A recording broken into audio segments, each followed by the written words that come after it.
Hello, class. I noticed that a lot of you had difficulty comparing the different ethical theories. So I wanted to show you how I would compare them, weighing their pros and their cons. So just to take a step back, look back at this picture that I think I showed you guys before. So just as a reminder, when we're talking about ethical theories, we are in a normative ethics. All right, that's what we're dealing with. When we talked about things like comparing societies and the moral values of different societies, that was descriptive ethics. When we were thinking about where does morality come from, that was meta-ethics, right? So now we're looking at normative ethics, which tries to create ethical theories to tell us how we should behave, what is right and what is wrong. And there are three major ethical theories. There's consequentialism, deontology, and virtue ethics. So in the pair deck, I asked y'all to compare them, weigh the pros and cons. And notice a lot of you had difficulty with that. So I'm actually going to make a little table comparing what I think are the pros and cons.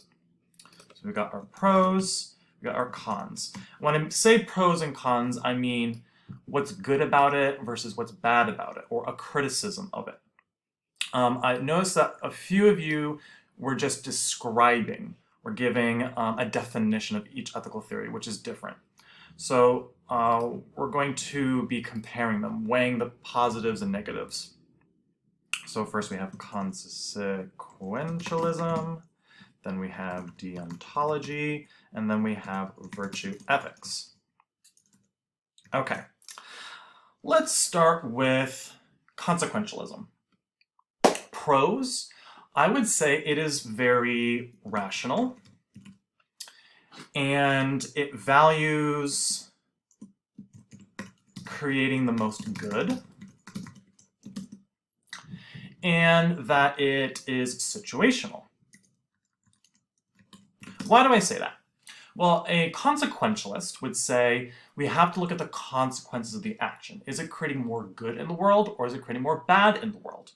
And so in that way, it's very rational, right? I'm thinking, well, this action creates more good in the world than that action, so I'll do that one, right? So it's kind of rational. Obviously, it's valuing creating lots of good, particularly utilitarianism, which is the most common form of consequentialism. And it's situational. It allows you to look at a situation and say, you know, in this particular situation, this is going to create more good than that is. What are some cons? So a couple cons is that consequences can be unknown, right? We don't always know what the benefits will be. Can be unknown. It's creating a separate, I don't know why it's doing that. And I can't spell. Derp, derp, derp. No, I did not mean sequences. Thank you, Google Docs. Okay. I don't always know what's going to happen. I'm not a psychic. So I may think one thing will happen, and so I do this particular action, but something else happens. So maybe, for example, my friend asks me, hey, does this dress look bad on me? Do I look ugly or do I look cute in this dress? And you might think, you know what, I should tell her a lie because I think the consequences of telling her the truth that the dress is kind of ugly, she's going to feel worse than if I were to tell her the truth, which is that I don't particularly care for her outfit. So I weigh and I say, you know what, it's better for me to lie because her feeling bad is more, you know, a heavier weight than her, you know, just changing her outfit, right? But then it turns out because I lied and told her that it looks good, she wore it and got bullied at school. And now she feels even worse, right? Because she was bullied for her ugly outfit. I could not have possibly known that she was going to get bullied for that outfit. So I actually made the wrong decision. I ended up creating more harm for my friend than I did create good for her. But I could not have possibly known that. So the consequences can be unknown. And if you're focusing on consequences, then that's a huge flaw. You can also justify terrible actions if they create more good. Think back to the example of the plantation owner. who had slaves. And he argued, look, I got 10 slaves, but they create so much good for the economy that it helps more people than it hurts. Or a war. You could say, look, if we go to war now, yes, maybe 1,000 or 1,000,000 civilians will die in combat, but it will prevent more deaths. And many would argue that's a con, right? You can justify some terrible things. Let's look at deontology, which is just about the action itself. This came from philosopher Immanuel Kant. He's the most, probably the most famous and influential deontologist. And this is about following your duty, your moral code. So some pros is that's very simple, right? Tell the truth. Don't cheat. Don't kill, right? Very simple moral rules. I would say it's simple, and it's easy to apply.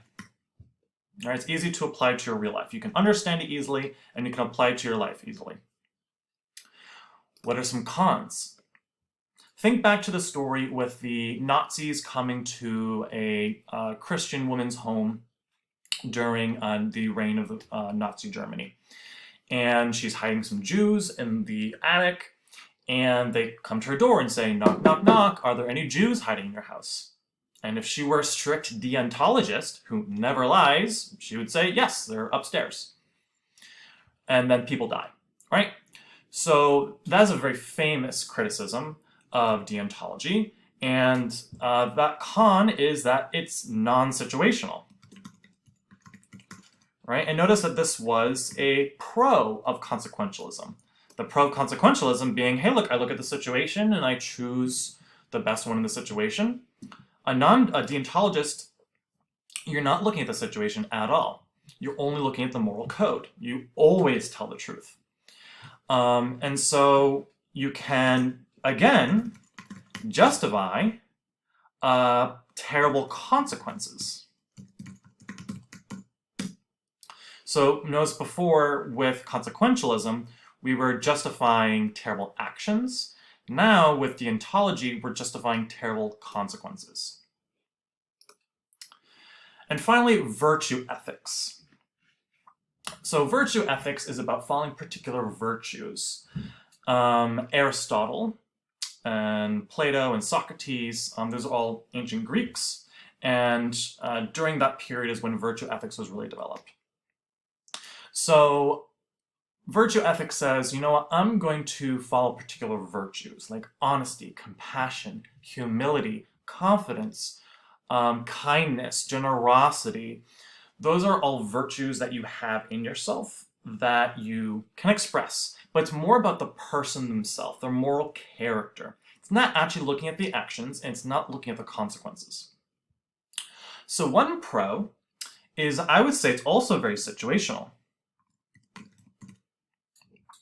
So again, I'm in the situation, let's say the plantation owner. And a virtue ethicist might say, well, what would a compassionate person do? A compassionate person would never own slaves. And in the situation with the Nazis at the door, maybe the question is, what would a courageous person do? And in this situation, a courageous person would lie to save the life of others, right? And so virtue ethics, because it's not strictly tied to the consequences and not strictly tied to the action itself, it allows itself to be very flexible. All right, so this would be, I would say, another pro. It's flexible. And personally, I think a pro of virtue ethics is that it focuses on growth, of moral growth, right? The idea that, you know what, morality is like a muscle that you can strengthen, just like anything else. And if you practice being virtuous, practice being compassionate, practice being kind, practice being generous, you become a more virtuous and moral person over time. What are some cons of virtue ethics? So let's look back at the story with the state senator. And this one kind of tripped up a lot of you. You were able to identify that she was a virtue ethicist, but not why it was a criticism of virtue ethics. So if you are a state senator and a bunch of people are protesting outside your house because insulin is really, really expensive. Insulin is a medication that diabetic people need. If they don't get it, they die. And it just so happens that insulin is really, really expensive. It's very expensive in America. And that's a huge problem, right? People need this medication, but it's really expensive. So the issue in that story is that the state senator, she says something like, we must be compassionate. Cool. I still need cheap insulin. So the issue here being that virtue ethics isn't codifiable. I'm going to explain what that means. Codifiable. Am I spelling that right? I'm absolutely not spelling that right. So to codify, the word codify has code, C-O-D-E, codify, C-O-D-I. Codify means to make a code out of something, right? To put it down into concrete words. This is something deontology does really well because it's so easy to apply. Never lie, tell the truth. Okay, I can codify that. I will always tell the truth. Virtue ethics, it's very hard to codify a virtue. A virtue of compassion is great, but how do I make rules out of that? So it's not codifiable or hard to make rules, essentially, right? And that's an issue because it's not easy to apply at a societal level. I'll say difficult to apply at the societal level. At the level of a society, we need particular codified rules. Think of a government. Government has to make laws. Laws are codified rules. A school will give out to kids a student handbook, and it will have a code of conduct. A business has particular business practices that they need to follow, right? Very concrete rules. It's very hard to do that at a societal level if you're just thinking about virtues like compassion or kindness or generosity. Because ultimately, what does that really mean if you're not making a rule out of it? It's great for individuals, right? I know what it means to be compassionate and kind and generous for my particular situation, but if I'm trying to make a law for a whole country, that's really difficult to do. So in that situation, the state senator isn't making a rule like, let's make insulin free, or let's make it cheaper, or whatever, right? Because that's not a virtue, that's a natural rule, which she was unable to make because she was such a strict virtue ethicist. So let's look back at this.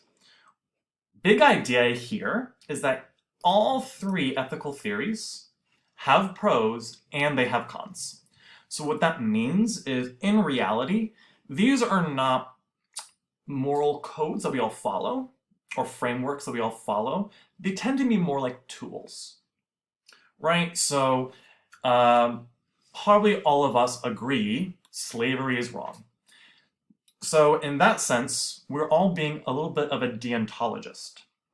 But many of us would also say, if you're starving, it's okay to steal some food. In that sense, we're all being a consequentialist. But also, a lot of us think, you know what, I should be kind to other people just because I want to be a good person. And in that sense, all of us are also a little bit of a virtue ethicist. So it's less about choosing one of these three ethical theories to follow very strictly. It's more about just understanding our reasoning for why we already do what we do, and to understand the perspectives of other people. All right, guys, hope you have a great day.